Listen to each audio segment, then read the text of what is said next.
गुफा वाले बाबा की पूजा था मैंने, थे जाओ हरिद्वार कुंभ सिटी। मेरे रूम के 2 रूम छोड़ के कोई सिगरेट वगैरह पी रहा है।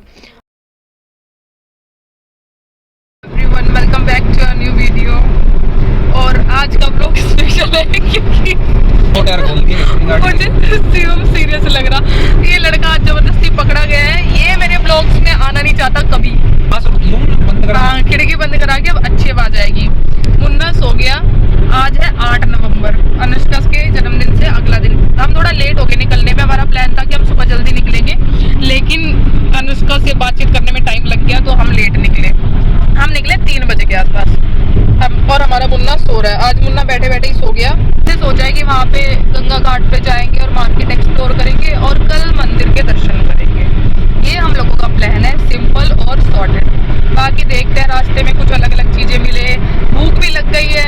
थोड़ी देर बाद कहीं ढाबे पे रुकेंगे और खाना खाएंगे। और चल भाई, सुंदर आदमी हेलो कर दे सबको। Bye bye. हाँ, अगर जिन लोगों को नहीं पता, ये मेरा भाई है। सबको बता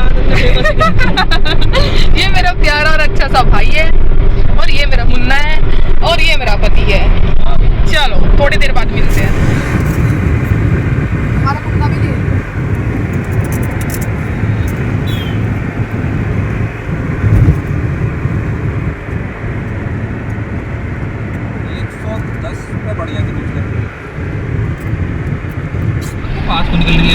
यमुना जी तो बिल्कुल सूखी पड़ी है, लेकिन यार पानी नहीं है यमुना जी में।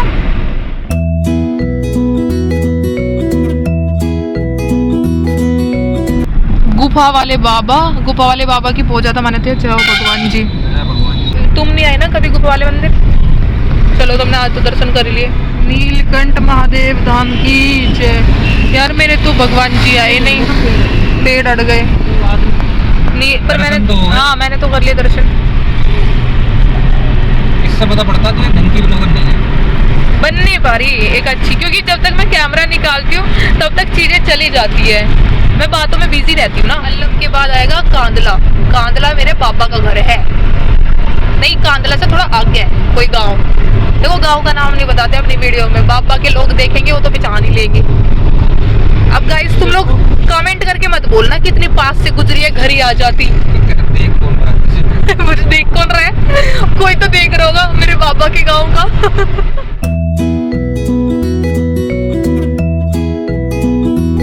या वो ये तो ना समझ रहा कि मैं रेस कर रहा हूँ। सारा भाई मैं तेरे पीछे चलने की कोशिश कर रहा हूँ। आपकी मुस्कान के चमकान के पीछे का राज बताइए। कोई राज नहीं है, अपनी सुंदरता का रानी जो बट ये रोड पड़ेगा।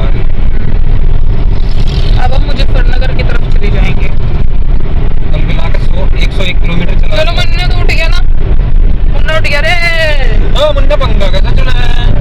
चल गया पंखा। अब 10 मिनट के अंदर अंदर कहीं ढाबा ढूंढना पड़ जाएगा।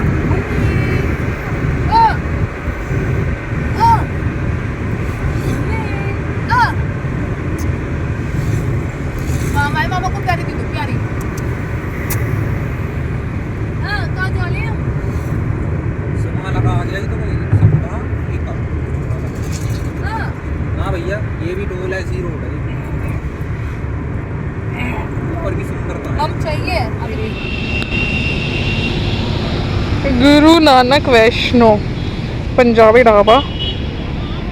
ओहो, और यहाँ पे मुन्ने के पापा तो पस्त हो गए। और हम खाएंगे कुछ अब जरूर।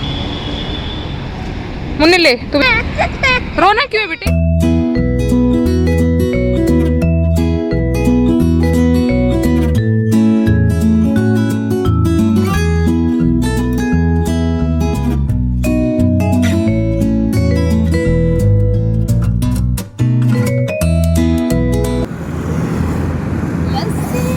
क्या ऑर्डर कर रही है?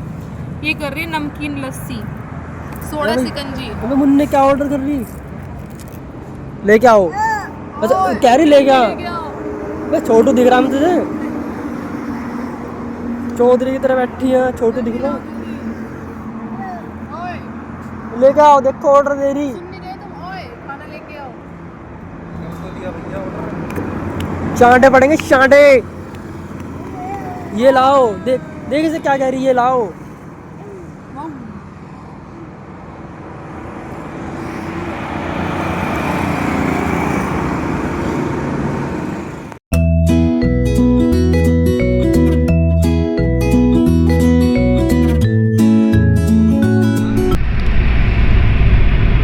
तक भी नहीं किया, अब किया। देवभूमि उत्तराखंड में आपका स्वागत है। फोन में नहीं है वो बात। बड़ा मंदिर है क्या? इसका मंदिर है? पता नहीं कैसा लग रहा है ये मंदिर। मंदिर ही है, मंदिर है, एक मंदिर ही है। लग तो सुंदर रहा है, ये कुछ वैसे ही है। मंदिर गुरुद्वारा है शायद। मंदिर लिख रहा है। मंदिर है हाँ। साई राम का मंदिर। अच्छा, साईं बाबा का। बोलो ना तुम पी लो चाय। मुन्ना सो गया ना। तो मुन्ना सो गया तो मुन्ना तो सोने को ही है, रोने को और सोने। छपाट। स्प्लेंडर के लिए तो दिल से इज्जत निकलती है। स्प्लेंडर को देख के कभी छपरी कहने का मन भी नहीं करता। छपरी तो तुम्हें बस मुझे ही कहने का मन करता। तू तो है ही छपरी कह। छपाट। Welcome to Haridwar Kumbh city. मैया मायापुर ओम। बच्चा उठ गया। हाँ फोटो खींचेगा। हम लोग पहुंच गए थे 8:30 बजे के आसपास और हमने जाते ही सबसे पहले अपना होटल लिया।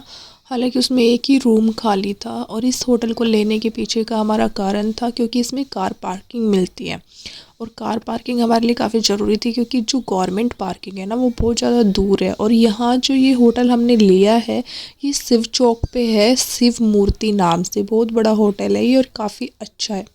नोना गए नोना चलो कडाबरा डाबरा कडाबरा गिली गिली छू। हाँ आबरा कडाबरा डाबरा कबाबरा गिली गिली छू। हाँ। और फिर थोड़ा रिलैक्स करके रेस्ट करके हम लोग 9 साढ़े 9 बजे के आसपास 9:30 बजे के आसपास निकल गए थे गंगा घाट जाने के लिए। लेकिन मेरी बेटी को नींद आ रही थी और इसको ना काफ़ी इरिटेशन भी हो रही थी क्योंकि ये थक गई थी ट्रैवल करके। तो इसने ना इतना रोना स्टार्ट किया कि रास्ते में रोते रोते उल्टी कर दी। 200 मीटर में इसको लेके चली थी, फिर मेरे को वापस आना पड़ा बिकॉज़ बच्चे की हेल्थ तो हम सफ़र नहीं कर सकते ना। तो मैं वापस आ गई और मैं रूम में ही ठहरी और मैंने इन दोनों को भेज दिया था एंजॉय करने के लिए। बस निकले ही थे कि थोड़ी देर के लिए मार्केट जाएं, थोड़ा सा एक्सप्लोर करें। लेकिन छोटा बेबी। अच्छा अभी मई में हम अपने बच्चे के साथ घूमने गए थे जिम कॉर्बेट, तो उस टाइम इसने बहुत अच्छा कोऑपरेट किया। बट मुझे ऐसा लग रहा है जैसे बड़ी होती जा रही है ना, थोड़ी सी ज़िद्दी होती जा रही है। पर जैसे कल भी मैं मेरी फ्रेंड के बर्थडे पे गई, वहाँ पे भी मैंने बिल्कुल भी इंजॉय नहीं किया। हाँ इसने इंजॉय किया। और आज हम लोग यहाँ पे आए क्योंकि पिछले टाइम से तबीयत ख़राब चल रही थी, तो ये था थोड़ा सा माइंड फ्रेश हो जाएगा। बट ये मेरे को छोड़ ही नहीं रही है, मतलब ये मेरी गोद से नहीं उतर रही है बिल्कुल भी। अगर बाहर भी जा रही है ना अपने पापा के पास जा रही है ना अपने मामा के पास जा रही है। मतलब हम लोग आए थे, मैं, अभिषेक, शिवम और ये बाबू। लेकिन अब नहीं जा रही है तो कोई नहीं, बच्चा है, बच्चे को तो पहले देखेंगे। लेकिन मैंने ये बात बताने के लिए कैमरा ऑन नहीं किया था। मैंने कैमरा ऑन किया था ये बताने के लिए कि लोग यार हरिद्वार में आके भी स्मोकिंग करना, ड्रिंक करना, ये सब चीज़ें करते हैं। हम लोगों ने इतना लग्जरी होटल लिया है जस्ट बिकॉज़ कि छोटा बेबी साथ में है। और मेन था हमारा कि कार पार्किंग का इशू रहता है, कहीं पे भी करो। यहाँ पे गवर्नमेंट पार्किंग भी है बट उसका थोड़ा ट्रस्ट नहीं होता। तो यहाँ पे ये वाला होटल है, मैं वीडियोस वगैरह लगाऊंगी। होटल अच्छा है, रूम वगैरह भी काफ़ी अच्छे हैं, सर्विस भी बहुत अच्छी है, सब कुछ A1 है। मतलब जो लग्जरी चीज़ें होती है वो सब कुछ है। लेकिन अब लोगों को कैसे समझा सकते हो ना तुम, भाई लोग तो लोग हैं, वो तो मानेंगे नहीं। अब मेरे को ना बड़ी इरिटेशन होती है कि अगर मेरे को स्मोकिंग वाली स्मेल आ जाती है ना, कोई पी रहा होता है सिगरेट वगैरह। अब मेरे रूम के 2 रूम छोड़ के कोई सिगरेट वगैरह पी रहा है। अब यहाँ पे अभिषेक भी नहीं है और शिवम भी नहीं है जो उनको भेजूँ। अब मैंने रिसेप्शन पे कॉल किया कि हमारे रूम तक तो बड़ी गंदी स्मेल आ रही है। अब वो कह रहे हैं कि आपके रूम के साइड में तो औरतें हैं, वो भी गाँव की, तो वो तो पिएगी नहीं और बालकनी एरिया में कोई पी नहीं रहा है। मैंने कहा अब मैं क्या करूँ, मेरे को तो सर दर्द हो रहा है, मेरे को वॉमिटिंग हो जाएगी, मैं तो कमरे में बच्चे के साथ अकेली हूँ। मैंने कहा तुम आइडेंटिफाई करो भाई। फिर थोड़ा सा मैंने बाहर जाके देखा तो मुझे लगा कि जो हमारे 3rd रूम है ना उसमें मतलब 4-5 अंकल वंकल बैठे हुए हैं और उन गेट खोल के उनकी मस्त सिगरेट पार्टी चल रही है। मैं देख के ऐसा हल्का सा आ गई और मैंने रिसेप्शन पे आके कॉल किया कि भाई देखो तुम या तो बंद कराओ या मेरे को रूम फ्रेशनर दे के जाओ, मेरे बस की तो नहीं है ऐसे, यहाँ पे मेरा बेबी सो रहा है और मेरे साथ कोई है भी नहीं। तो फिर वो लोग आए कि ऐसे तो हम किसी को कुछ कह नहीं सकते क्योंकि उनका कमरा है, उन्होंने लिया है, वो रेंट दे रहे हैं, बट ये आप रूम फ्रेशनर ले लो। मैंने कहा हाँ भाई मेरा तो जुगाड़ करो। तो मैंने फिर रूम फ्रेशनर वगैरह कराया, गेट तो बंद ही किया हुआ है, लेकिन की बातें हैं, बाकी सबके अपने अपने ओपिनियन है। ठीक है चलो छोड़ो जो भी है, मेरे को तो रूम फ्रेशनर मिल गया, सही है। और यहाँ पे मेरी बेटी सो गई है। कल जाएंगे माता रानी के दर्शन करेंगे। मेन तो हम लोगों को यहाँ पे इसलिए भी आना था, इसकी कुछ मन्नत थी वो हमें पूरी करनी थी। हाँ और ये वो रूम था जो हम लोगों ने लिया था और ये डबल बेड का रूम था और इसका 1 नाइट का चार्ज किया था इन लोगों ने हमसे 2500, जो कि मुझे थोड़ा सा कॉस्टली लगा था, बट कोई नहीं, हम 3 लोग भी थे। इन्होंने ना मैट्रेस हमें फ्री में ही दे दिया था। बोला, जब मैंने इनको बोला थोड़ा चार्जेस कम कर लो तो इन्होंने बोला 300 चार्ज लेते हैं ये मैट्रेस के, बट इन्होंने हमें फ्री में दिया मैट्रेस और इसके साथ कंबल वगैरह भी ओढ़ने के लिए, क्योंकि हम लोग 3 लोग थे और बेबी भी था तो हमें मैट्रेस लेना ज़रूरी था। हालांकि मैट्रेस की रिक्वायरमेंट थी नहीं, मैंने पहले रूम नहीं देखा था। हमने यहाँ पे ये सोफ़ा सेट दिया हुआ है, सोफ़े सेट पे भी लेट सकता था एक बंदा, और मतलब स्पेस काफ़ी ज़्यादा है। किसी ने अपना सामान रखना हो, जो वॉच वगैरह, उसके लिए ड्रॉर्स हैं, और बेड भी काफ़ी ज़्यादा कंफर्टेबल था। रूम सर्विस भी अच्छी थी कि मतलब इन लोगों के नंबर्स होते हैं, वाईफाई भी अवेलेबल था। अगर आपने कुछ भी मंगाना है खाने पीने का तो मतलब सर्विस अच्छी थी। रिसेप्शन से तुरंत एक्शन लिया जा रहा था, तुम कुछ भी कर रहे थे तो। जैसे मैंने लास्ट टाइम अभी थोड़ा सी देर पहले बताई कि मेरे को कुछ प्रॉब्लम हो रही थी, तो हाँ उन्होंने वो भी मेरा इशू रिजॉल्व किया था। और ये एक अलमीरा दी हुई थी यहाँ पे इन्होंने, इसमें तुम अपना लगेज वगैरह रख सकते हो, कुछ भी हो तुम्हारे पास तो वो भी।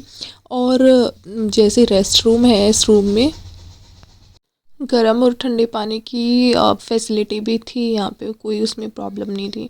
रेस्ट रूम ऐसे अटैच था कि मिरर वाला वर्क था इधर, और अंदर से हमें कर्टन्स लगाने थे। ठीक था ये भी, मतलब, और स्पेस काफ़ी ज़्यादा था हमारे रेस्ट रूम में भी, तो सही था। बट अगेन मेरे को चार्जेस तो एक्स्ट्रा लग ही रहे थे, हालांकि अभी भी लग रहे हैं, बट कोई नहीं, हमने इन्जॉय किया, ठीक था जो भी था। इन लोगों के पास ना इससे कम चार्जेस के रूम्स भी थे, बट जिस टाइम हम लोग गए उस टाइम पे वो सब ऑक्यूपाइड थे। बस ये एक ही रूम था इनका, इन्होंने बोला, जो खाली था, और ये भी शायद भर ही जाता अगर हम नहीं लेते तो, क्योंकि पता नहीं इतनी ज़्यादा भीड़ तो नहीं दिख रही थी उस टाइम हरिद्वार में, बट रूम्स यहाँ के सारे ऑक्यूपाइड थे, क्योंकि मेन जगह का होटल है ना, तो यहाँ पे सब मेरे हिसाब से भर ही जाता। और फिर लगभग 12 बजे के आसपास ये भी गंगा घाट से वापस आ गए, और गंगा घाट से वापस आते टाइम ये लोग सब कुछ खाने के लिए लेके आए। डोसा था, मोमोज थे और नूडल्स थे, और हम लोगों ने खाया पिया और फिर हम सो गए। अब मिलते हैं कल चंडी माता पे।